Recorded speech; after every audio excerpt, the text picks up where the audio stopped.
I like this guy's channel here, and let's see what he has to say about the end of the crypto bull run. I don't think we can know this right now. I think we only know it after the fact, but I love to hear what people think and then make my own decision. But I'm always just dollar cost averaging using my app, Stackit.ai, link in the description. Let's see what he's talking about. On everyone's mind is how do you know one of the biggest questions on everyone's mind is how do you know when the Bitcoin bull run is over? When you're in the middle of a bull market, emotions are flying high. You're seeing incredible opportunities as well as immense despair flash in front of your eyes within days. In this video, we're going to break down the actual data that you can be looking at to make better decisions around whether or not we're actually in a bull market and what you should actually be doing about that if so. If you want to go more in depth than we have today, I want you to click the link in the description so that you can get access to the free training where we dive deeper into the actual metrics that we look at when coming up with what to do with where we're at in the market cycle. On top of that, you'll get access to our free community. And if you actually want to go even deeper and get the full crypto exit strategy framework course, then you can get access to that by paying for the paid community and getting access to that course material there. But for now, let's dive in. The cryptocurrency market can be extremely volatile. And so sometimes you're going to be sitting and asking yourself, is the bull market over or are we just going through an extended period of a drawdown? And so, with that being said, let's talk about some of the ways that we can identify whether or not the bull market is over. One of the things that I like to look at myself is the psychology of what's happening in the markets and the overall sentiment when you're at the top of a bull market. So, for instance, there is a lot of euphoria and narrative dominance. So, everyone believes that for some reason, right, there's just some new paradigm in the market, right? So, crypto is going to replace banks, AI is going to take over the world, right? Um, Things of this nature become the types of narratives that you'll hear in any market top, right? In crypto, the thing is we end up in these echo chambers on X, for instance. I call it Twitter still, where you're seeing constantly all of this news and all of this narrative. And that goes in both directions, whether it's because things are going so well and it's never going to stop, or because markets are going down and the bull market is over, right? And so in reality, at the top, what you're going to see is an overwhelming amount of bullishness. So that's the first thing to pay attention to is when everyone is just overly bullish, there's some. So I've been through a few of these, and I don't feel like we saw that this time. There was a point because again, I have an app where I have hundreds of people, and there was a point where I saw a lot of deposits, and I started telling customers, "Hey, we're seeing a lot of deposits." I could have just said, "Hey, this is good for us," but I did tell customers, "Hey, we're seeing a lot of deposits. You may want to slow down your deposits and space them out because this could mean we're heading into that crazy blow off top. And if you have assets, okay. But if you got money you're going to need, you might bring it in at the top, not understanding that. So I don't think we got that this time. That's why I hope we still have more to go. Specific reason this time around, I keep on saying it's going to be the fact that we've got this Clarity Act passed, the Genius Act passed, the White House is going all in on crypto, and that's going to be the reason why things will never be the same again. We'll never have another 4 year cycle. Now, we always prepare for whether or not that will be the case, and that's stuff that we talk about inside the community all the time. But just keep that in mind that this is one of the things that I'm going to be looking at as a signal of the top. Second thing is that we're going to have a huge spike in retail participation. So far, this bull run has been a lot different in that regard. It's 2025. I, you know, I think the difference here is less people have money this time. So maybe we couldn't have the retail participation because people don't have money. The economy's so bad and people are losing their jobs, even though that happened during COVID. But when the money printing happened and everybody's because COVID was 2020, in 2021 is when all the money printing started flooding the economy. That's when we saw the bull run. So maybe they're going to do something similar. They're going to have to print up money. And then when that money floods the market, we see it. But I don't know if, I don't know this time because I don't know how many of these people are going to get more jobs after. So they may be a little more gun shy. And it seems that we haven't had that big spike in retail participation, you know, but we got to realize that like people are going to join a lot later than we have been in the game. There's a lot of people that may be watching this even who have never participated in crypto before. And there's a few different ways that we can look at this. So one of them is the Coinbase app ranking. There's an X account that actually constantly publishes where does where does the Coinbase app rank in the Apple Store, right, or in the Google Play or the Google Play Store. Another thing is Google Trends itself. So when you go to trends.google.com, you can type in something like crypto or Bitcoin and look at how many people are actually searching these words during that time. Another thing is TikTok Finance. Just as an example, it could be any other social platform, whatever is like the popping place where everyone's kind of gathering to talk about stuff that's happening in the world. That's going to start to explode, right? So last time we had all. And here's what I tell people, like, if that's the moment you decide to bring in money to buy crypto, you're losing. When right now prices are low and people are scared to death, that's the time. But again, it's just human nature. People are going to move with the crowd. And it's just, hopefully, you're watching this before and you realize there's times where there's fear and blood in the streets, they call it fear. And there's a fear and greed index. There's blood in the streets, fear. That means it's a good time to buy. Right now, we have one of the lowest fear and greed indexes in over a year. It's at an 11 right now. So if it's under 20, it's usually pretty good. And it's only gone under 20 two times before this time in the last year. And that was perfect times to buy. So right now is a really good time to buy if you're watching this. And if you want to learn more about Stack, link is in the description. People on TikTok talking about like SafeMoon, for instance, which, by the way, was a meme coin. And that kind of leads us into this next point here, where in general, you have influencers that are talking about buying and doing all kinds of crazy stuff with money. But really, let's talk about the risk curve. Because what happens usually throughout the bull market is that you get Bitcoin is going to go up really massively. And then there's going to be a rotation from Bitcoin into altcoins like Ethereum or even actual real altcoin. This is what happens. People think, okay, I made money with this. What's the next one I'm going to make money on? That one looks good. Meme coin XYZ, altcoin XYZ looks like the next money maker. But what ends up happening is most people just bring their profits into that coin and that coin dumps. So the traders are just taking money from most people. And that's why I tell people, if you don't believe in this long term, don't start, because you're gonna, most likely, the first time you start buying, you're gonna buy at the worst possible time and prices are gonna fall on you. If you can't wait for those prices to rise again, you are gonna lose money. That's why with our app we dollar cost average and we protect the fall, because we know most people bring in money when the prices are falling.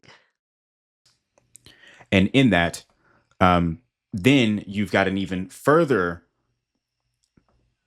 allocation towards even more risky assets like meme coins. So imagine this, you get like Bitcoin goes up and then you rotate those profits into your altcoins. Altcoins are going up because of that. Altcoins are going to get rotated off into meme coins. Meme coins go up, and then the party's going to end, right? When you've got the most risky stuff in the market that starts to catch a bid. And sometimes, right, it doesn't necessarily work like that, right? Like sometimes you'll have the meme coins going up at the same time as all of the rest of the altcoins. It's not like a for sure way that this goes, but you want to definitely look at meme coins as the furthest piece of the risk curve. This is when things are the most risky in the market, right? This is when the most speculation is occurring. And so, just as an example of like what this actually looked like in 2021, right around the end of the bull market, we had everyone on X. They were changing their profile pictures to laser eyes. And the laser eyes thing was basically saying laser eyes until 100K Bitcoin. So they were going to keep that as their profile picture until 100K Bitcoin. Such a trick, because the people knowing that they're going to manipulate the market, they know that this is going to happen and they're going to cause it. And they're making you think, oh, Bitcoin's going to 100K. I feel like that happened this time too, and I told people like, it's not gonna get to the number everybody thinks it's gonna get to. I don't know what number it would be, but I remember when it reached 120, and I'm like, that's about a 6x from the low. That's high. Like if you think it's gonna go to 250K, it's never really done that. Oh, this time is different. This time is different. I don't know. That's why you can't know. You just got a dollar cost average and hold as long as possible. I'm laughing to myself here because that didn't happen until 2024, right? It didn't happen until a whole 4 years later. And so when this time around, it's probably going to be the same type of a thing for 200K Bitcoin, right? Laser eyes until 200K Bitcoin. I don't know where that trend came from, by the way, but we have to think about like the psychological effects of that because now Senator Lummis, for instance, had like the laser eyes. Everybody had laser eyes on their profile because Bitcoin was surely going to hit 100K throughout this market cycle. But I think another big thing, not to interrupt, but it is a reaction video, is everybody believes from one day to the next, Bitcoin's gonna go from 100,000 to $1 million. And they're like, I better be in for that moment. That's not how it's gonna happen. Especially now with all of these institutions, companies, pension funds, countries, individuals that own it. It's not gonna happen overnight. It's gonna take time. It's gonna happen fast, but slow, right? So it's gonna happen 10% here, 8% there, 20% here, 30% there. It's not gonna happen 1,000% from one day to the next. And that FOMO is what gets people to put in money at the worst possible time. did not. Okay. So that's kind of one of the things that you want to try to look out for is when everyone is like piling on to this narrative of where the price is supposed to go or whatever, and it's far from where we are today. Now, another thing is we had a Coinbase IPO. We had one of the biggest IPOs in crypto history right at that time. The largest exchange that we had ever dealt with went public. We had El Salvador adopting Bitcoin. We had Elon Musk on SNL promoting Dogecoin. And at that point, right, I had a friend of mine, right, who was buying Dogecoin at the SNL release. And that marked the very top of Dogecoin. And so when you're seeing things like that, when you're seeing your average person who doesn't know anything about investing, period, but then they're talking about crypto, then usually that's going to be a sign, guys, that like things are getting towards the top. So if you haven't seen this before, I highly recommend taking a little bit more time to study this. This is called the Wall Street Cheat Sheet, the psychology of a market cycle. And this is something that all crypto investors should have seen before and should be aware of. Essentially, right? This just kind of brings us through the psychology and the emotions of what's happening throughout the market cycle.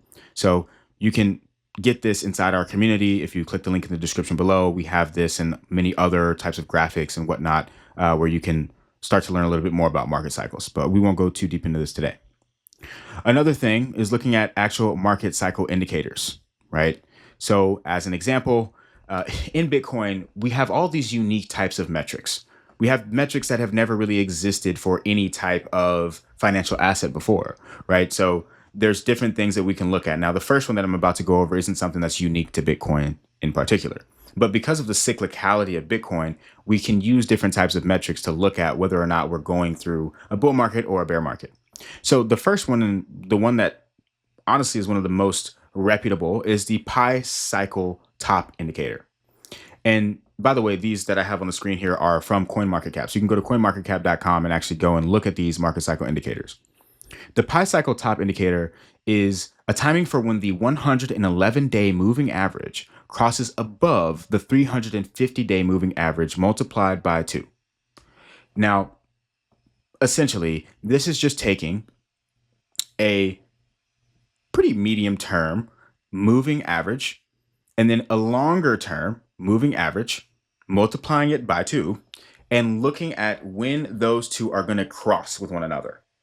Now, in general, there's a lot of different moving average cross types of indicators that we can look at. There's the 100-day and the 200-day. There's the weeklies that you can look at as well. And these can give you a general idea of the direction of where the market is heading. But the Pi cycle top in particular is a way to look at when the market may actually top out. And usually, historically, within days of every major peak, you have that 111-day crossing above the 350-day moving average. And so if you don't know about moving averages, this is once again another reason to join the community. Click the link in the description below so that we can talk about stuff like that in depth and you can learn more about why we're looking at moving averages, what they actually mean, because this stuff doesn't just apply to crypto. This stuff can apply to all markets. And so if you're interested in learning more about that, then inside our community, you can learn more there.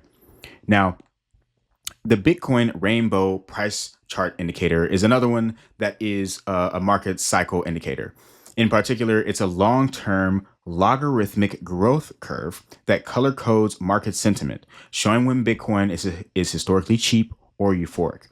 And so this one right here is not something that I personally use a whole lot, but it, as you can see here, it can be somewhat helpful in looking at where the market is getting a little bit overheated. And so the idea here is the reason you use a logarithmic chart is because this asset moves in an exponential curve. So when you're just looking at it in a regular price chart, you're not really seeing the exact relative movement of the price compared to what it's done in the past. So first, the main thing that I want to point out about this, though, that while we're looking at it, is that you can see how in the very first kind of major bull run that we had, that the price went way beyond, right, that logarithmic curve that we have here. And then in the next bull market, it ended up going up there and like poking itself back up above this line again, like way above the top most risky part of that band. And then the next time we got up here, but it really just barely touched off of it and then it came back down. The next time over here, it didn't even get all the way up to the red part. Okay. And what this is signifying to us is the diminishing returns that we're seeing in the market. So far, Bitcoin and the rest of cryptocurrencies have had less of a run up than it had in the previous cycle. The percentage gains from trough to peak have been smaller each and every time. And so what this means is that there are diminishing returns throughout every market cycle that you're seeing with Bitcoin. And that's really important to take note of because while everyone is coming into Bitcoin expecting that you're going to get these crazy gains that we saw in the past, we might not see that in the same way moving forward. So this 130,000-ish Bitcoin that we're almost at now, like that's still an incredible return from the previous market cycle top from 69,000, right? Where we still doubled almost from that point. And so when you get, and that's obviously not from the trough. The trough, I believe, I'm not even sure how low we got this past market cycle, but the point is we have diminishing returns. So you want to keep that in mind when you're thinking about, are we in the middle of the top? But that's also why you want to start doing it earlier because it's going to get lower and lower over time. I made a video where I show the stock market. It's same thing. The gains in the beginning are going to be bigger and they're going to get smaller and smaller over time. But Bitcoin, Ethereum, at least Bitcoin has 100 more years before the last Bitcoin is printed. And I don't know what happens then. I'll be dead. But we got a long time before that happens. And it's going to get smaller and smaller over time. Many people believe it will settle in the 20s, 20% gain per year in 100 years, though. That's amazing. Like, you're not going to get many better investment opportunities than that. We topped out. How has the bull market ended, right? It can happen a lot faster than you may expect. So let's move on into the third thing. One of the major things that I think a lot of people ignore is that Bitcoin and cryptocurrency don't exist in an island. It exists within the entire broader global financial system. And so macroeconomic indicators and liquidity conditions can also give us an idea of whether or not the bull market may be over. As an example, macro liquidity is going to drive these bull and bear cycles. Crypto doesn't necessarily perform very well if monetary policy is not eased and allowing for calmer liquidity conditions that allow people to put risk on in the market. So some things that you want to watch out for is the Fed balance sheet direction. Is the Fed tightening or are they loosening policy? That's the balance sheet, but then there's also the interest rates. Are we having higher interest rates? Higher interest rates are going to compress valuations. It's going to compress liquidity in the system. Another thing to look at is the strength of the dollar. When you have the DXY, which is the dollar index, going up, that means that there's a little bit more of a flight away from risk assets. And so risk assets are going to fall in that scenario. Now, in bull markets, you're usually going to see them end when liquidity turns from expansion to contraction. And you can visualize this by looking at the global liquidity index or total central bank assets. And just to be a little bit more clear about like what we're talking about here, what does liquidity mean? Right? So liquidity is essentially one of the ways to look at liquidity is how much money is actually available. And this is usually based on monetary policy. So this is like how much cash and actual credit exists in the system. When central banks are printing money or putting money into circulation, banks are going to issue new loans and there's more money in the system. And when money gets pulled out of circulation, like during quantitative tightening or any sort of credit tightening, liquidity will then shrink. There's less money for investors to throw into the market. So imagine, as an analogy, that you have a big pool. Is the pool filling up with money or is it draining? Right? If the pool is filling up, then there's more liquidity, literally in the sense in the system. So, anyways, another thing to look at is like how available is money really? And one of the things that can impact this is the actual confidence that investors and also lenders have in what's happening in the economy. So even if money exists and it's there, can people actually get their hands on it? So if banks are freely lending money, So this is where I worry because the more I think about jobs, seeing AI up close and personal because we use it every day, I just think less people are gonna have work. So money's gonna stay a little tighter. Once you do get it, you might think I can get laid off, but I don't know what's gonna happen. I do like watching stuff like this just to learn. I think as people who live on this planet, we need to be financially literate and understand what's going on. But I also think we all need to own assets. And I think Bitcoin and Ethereum is the easiest, most profitable asset you can own, gives you the most flexibility, the most control. And if you want to learn how to get 3 times more of it, you can download Stack. It's a download our free guide to show you how to get 3 times more. And like and subscribe and watch this next video.